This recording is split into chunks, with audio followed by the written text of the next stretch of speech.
So now we want to get back to how we model trends in two-level modeling. Recall how growth modeling can be transformed from wide to long. Use this picture again.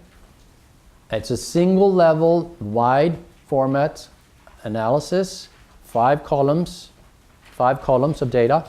But we can think about it as what's above the broken line here is across time within level variation, and what's below the broken line is across individual between level variation.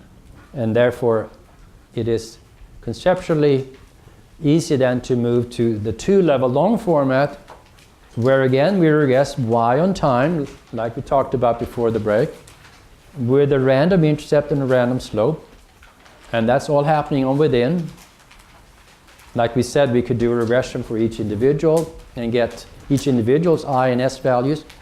But here's an analysis of everybody together, a more efficient way of dealing with the data.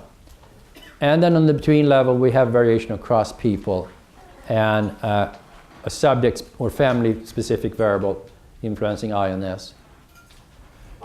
The two-level counterpart to that looks like this. So the headings are really important here. We're now jumping to the two-level time series setting, adding a trend for urge, and we're going to think of that as a growth analysis with a time-varying covariate. So the trend is captured here. Urge is regressed on the time variable with a random slope and a random intercept. But we also have negative affect influencing urge. So negative affect is then a time-varying covariate. You know, we had a picture with time-varying covariates early on, before the break. And here then we have a random intercept, a random phi, a random log variance, a random regression of urge on NA at the same time point, and now a random slope. That is, the trend over time is different for different individuals because S varies across individuals. So there, that's time series trend analysis formulation. Now the interpretation of S here is not the usual one of growth modeling for the very reason that we put the auto regression on the variable, not on its residual.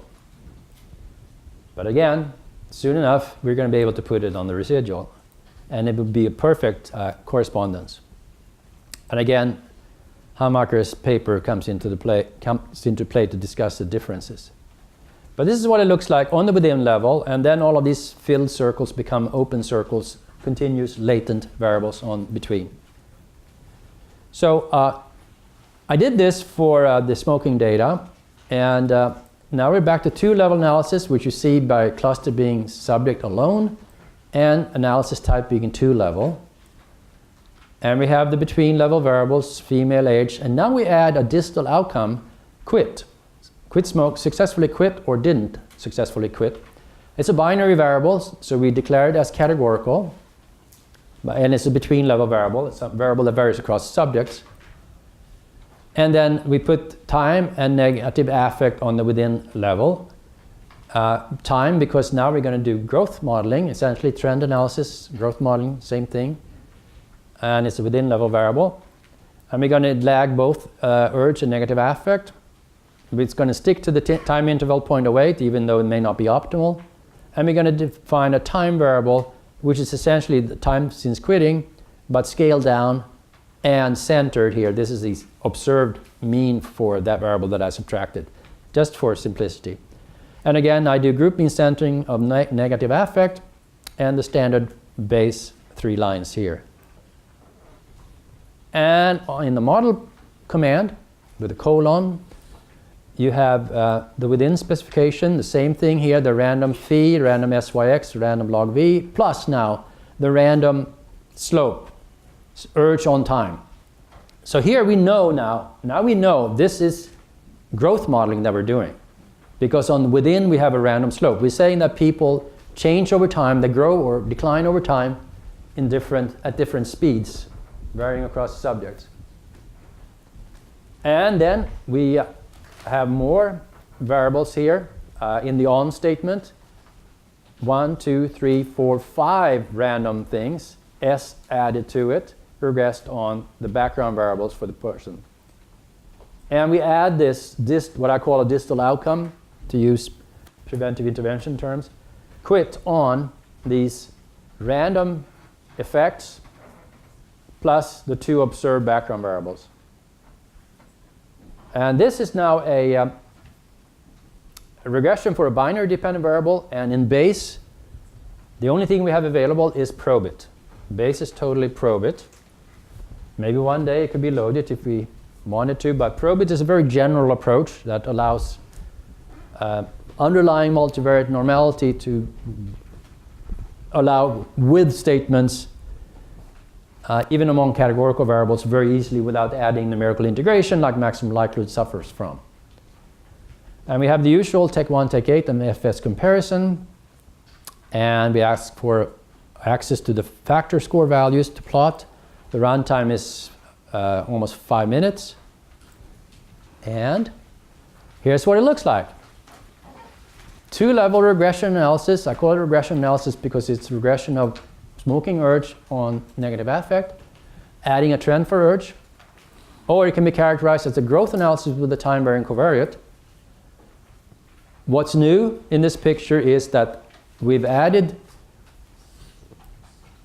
the random slope for the development over time, and we've added the distal outcome quit.